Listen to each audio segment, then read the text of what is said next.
Hoje nós estamos recebendo aqui nos estúdios da NTV Newark, nada mais, nada menos que Juarez, o Ricardo Juarez, que ele é dublador de desenhos animados, uma grande figura da telinha brasileira. Nós vamos conversar com ele então. Juarez, muito obrigado pela sua entrevista.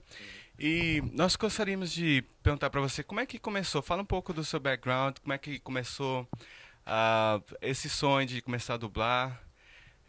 Como tudo começou isso? E quando na época eu não tinha ideia do que eu ia fazer, né? O meu pai era piloto de avião, meu pai foi piloto de avião, o meu irmão é piloto de avião, e eu, na época, falei, o que eu vou fazer? Então, por ter morado aqui, eu falei, bom, eu vou tentar alguma coisa nessa área, né? Eu vou tentar diplomacia, olha só. E aí, com a diplomacia, eu comecei a pesquisar. E no meio do caminho, eu sempre fui muito ligado em música, né, em tecnologia, essas coisas. Houve uma visita na extinta Rádio Cidade do Rio de Janeiro, a extinta 102,9. E lá, a primeira coisa que foi, o primeiro contato que eu tive na vida com um estúdio de gravação, um locutor ao vivo, era o Cristóvão Newman, que estava lá.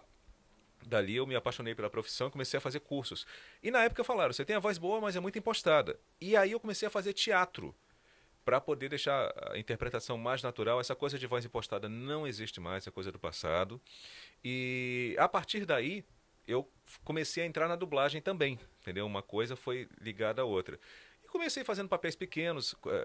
Aqui não, mas no Brasil, toda vez que tem algum título escrito em inglês, sempre tem uma vozinha que fala Nova York, 1940.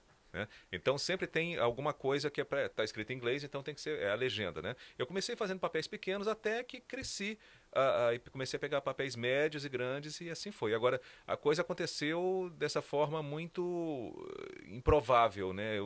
Foi muito acidental. Entendeu?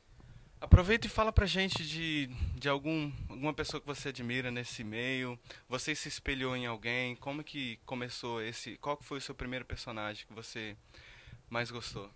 Vamos lá, pessoas, tem o Orlando Drummond, que é o Scooby-Doo, né, que está com 92 anos e ele continua dublando e em atividade. Se você vê ele, ele tem mais energia do que muita gente de 50 ou 60. Ele é impressionante. Eu admiro muito ele, a Selma Lopes, que faz a Marge Simpson, também admiro demais a Selma. E tem vários, né? A Geisa Vidal, a Miriam Fischer, nossa, tem tanta gente. Enfim, várias pessoas que eu admiro. O Jomeri, também gosto muito. E, enfim, aí o personagem principal que começou em 97 é o Johnny Bravo, né? Eu não sei se de repente aqui nos Estados Unidos vocês já viram, mas no YouTube tem bastante coisa do Johnny Bravo dublada, que é mais ou menos assim. Oh, nossa, eu sou o Johnny Bravo. Hop, hop, hop. Né? Inclusive, recentemente eu fiz um capítulo novo, que é Johnny Goes to Bollywood. Né? E a gente fez um pouco antes de eu vir para cá, de férias, eu estou aqui de férias. Ah, e aconteceu uma coisa curiosa, eu viajei numa quinta-feira para vir para cá. Gravei segunda, gravei terça. Aí eu tinha quarta-feira para gravar outras coisas. Eu também faço um seriado chamado The Closer, que passa aqui no TNT. E antes de vir para cá, gravei segunda-feira Johnny Bravo, terça-feira também. Terça-feira à noite me ligaram. Olha, houve um problema com o computador, né, com o Pro Tools aqui. Apagou 80% do que você gravou, né, na véspera de viajar. E eu tinha que eles anteciparam a gravação, eu tinha que gravar naquele dia para eu poder sair de férias e vir. Porque a gravação mesmo, o estúdio antecipou, porque a gravação mesmo seria no período que eu estaria aqui de férias. Então, depois de um dia muito puxado de trabalho, porque lá eu faço rádio, da Rádio Globo que eu faço, gravo para a TV Globo, gravo comerciais, promos para rádio e TV. É um dia muito cheio. Tem um estúdio de locução que eu gravo de casa e mando. Se quiser, eu gravo para você também. Então, gravo de casa e mando no meu estúdio. E aí, depois de um dia que eu estava já destruído, já final do ano, o ano todo você vai se cansando, cansando, cansando. Mas no final do ano, já chegando a dezembro, a bateria já vai, é tipo, preciso de férias, preciso de férias. E eu voltei para o estúdio às 10 horas da noite daquela terça-feira, bem próximo da minha viagem, e entrei no estúdio às 10 horas, foi até quase 2 e pouco da manhã, e tentando não passar na voz e na interpretação que eu estava cansado, né? Detalhe, a diretora do desenho, a Aline, estava em casa, voltou, o operador que mora muito longe ficou lá até de madrugada, a dona do estúdio ficou lá até de madrugada, então ficou um pessoal lá e a gente tentando animar o outro para, digamos assim, ninguém dormir, né? E não deixar passar nada, porque o que acontece é o seguinte, quando o desenho chega e o dublador não está lá, eles substituem. Coloca outra pessoa com uma voz próxima, alguém para imitar.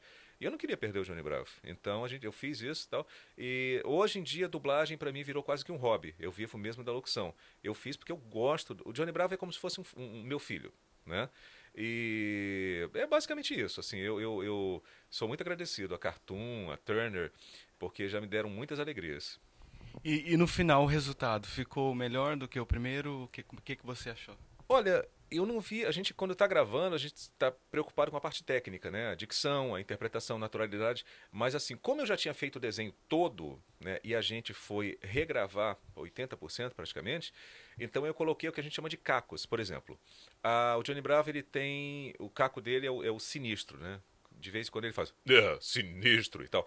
No inglês, assim, a gente recebe o texto todo traduzido, muita gente pergunta, eu preciso falar inglês para ser dublador? Não, ele vem todo traduzido, a gente não recebe o texto para levar para casa para estudar, a gente recebe o texto na hora de gravar, o filme é feito de pedacinhos em pedacinhos, você ensaia um pedacinho, grava, ensaia um pedacinho, grava. Então, eu não tenho a mínima ideia do que eu vou gravar, é sempre uma surpresa, entendeu?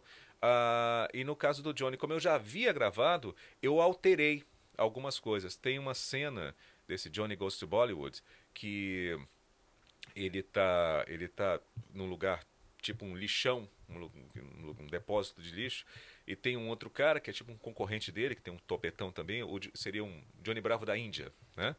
Que ele fica o tempo todo falando, a gente tem que fazer alguma coisa para conseguir se safar, conseguir sair daqui e tal. Ele fala, tá bom, nossa, mas esse cheiro tá muito forte, esse cheiro tá muito forte e tal. E quando eles conseguem bolar um plano, no original, ele fala alguma coisa tipo, tá bom, tudo bem, mas antes, por favor, tome um banho, né? A gente tem a liberdade de alterar o texto sem mudar o sentido, se o diretor autorizar. Então, o que eu fiz? Então, lá no texto estava escrito, tudo bem, vamos seguir o seu plano, mas por favor tome um banho, alguma coisa assim, ou você tem que tomar um banho, alguma coisa nesse sentido. Aí eu coloquei assim, não, tá legal então, mas primeiro eu tomo um banho porque tá um futum danado. Vai tomar um banhozinho, vai. Uma coisa assim. Isso são coisas que a gente coloca. Ao mesmo tempo, tem coisas que estão tão engraçadas que eu não mudo. O que está escrito lá já é engraçado. Tipo, ele tem um gel mágico, né? E nesse gel mágico, o cabelo dele fica brilhando, né? Todo mundo fica olhando pro cabelo dele. Aí ele vira e fala exatamente, eu falei exatamente o que estava no original, que nossa, meu cabelo é tão maneiro que eu quero morrer e voltar pior do meu próprio cabelo, entendeu? Então isso tá no original, né? Quem não conhece o Johnny Bravo, ele é totalmente egocêntrico e não pega ninguém. Não pega ninguém, ele só tenta, né? Só tenta, entendeu? Bacana. Nós sabemos que você participou também do Madagascar 1, Madagascar 2, Uhum. e agora está saindo o Madagascar 3. Conta pra gente um pouco quando é que você vai entrar em estúdio para fazer a dublagem e qual que é a expectativa? Como é que tá? A expectativa é a melhor possível, né? Eles estão indo agora, estão na Europa, né? Eu faço o Melman, né? A girafa, que é o David Schwimmer, em inglês. Eu não dublo o David Schwimmer nos filmes, eu dublo apenas nessa animação. E a gente fez o trailer, deve dublar o filme em março, né? Quando a gente vai dublar, acontece uma coisa curiosa. Aqui, como é que é feita a dublagem nos Estados Unidos? Ela é igual uma radionovela, ou seja, os atores ficam com o texto e o microfone. Tá? Eles não têm que seguir uma televisão, uma imagem na televisão ou numa tela para sincronizar. Aqui você grava a mesma frase 2, 3, 5, 10, 50 vezes da maneira que você, no ritmo, seu ritmo, tá? E depois, aí vão desenhar, hoje em dia é feito no computador, né? Enfim, vão animar no computador em cima do que você falou. Então, de uma reação de susto, de grito, de qualquer coisa, a animação, a expressão facial do personagem é feita em cima da sua voz. Lá é o contrário. Já está tudo pronto. Já tá, a imagem já está pronta. Então você tem que, na hora que você grava dentro do estúdio, você tem um fone de ouvido que você acompanha o texto ouvindo em inglês. Então você escuta em português, escuta em inglês, fala em português e fica com o texto aqui na sua frente, todo traduzido. Você fica fazendo um ping-pong. Texto-tela, texto-tela, texto-tela, o tempo todo.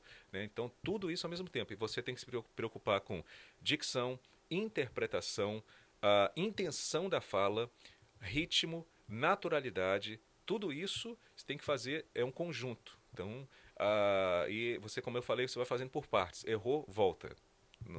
Hoje em dia você pode editar com muita facilidade, né? Se tiver um ponto de uma pausa na sua frase de 1 segundo, 1 segundo e meio, já dá para editar e você dali você segue em diante. Só não dá quando é uma coisa contínua, tipo um grito longo, aí não dá para editar. Mas a gente deve entrar em estúdio em março e quando a gente grava no Brasil, para não divulgar isso, eles são muito preocupados com isso, a questão de, olha, não pode vazar na internet que tem uma cena que acontece isso, acontece aquilo e tal. Então, quando a gente vai gravar, você tem fica, sabe aquela quando vai terminar um cartoon, um desenho, fica aquela bolinha preta fechando, fica só né, só fica um pedacinho assim, tipo That's All Folks, né? Então é o seguinte, quando a gente vai dublar, tá? Na tela, em alguns, no caso do Madagascar não, tá?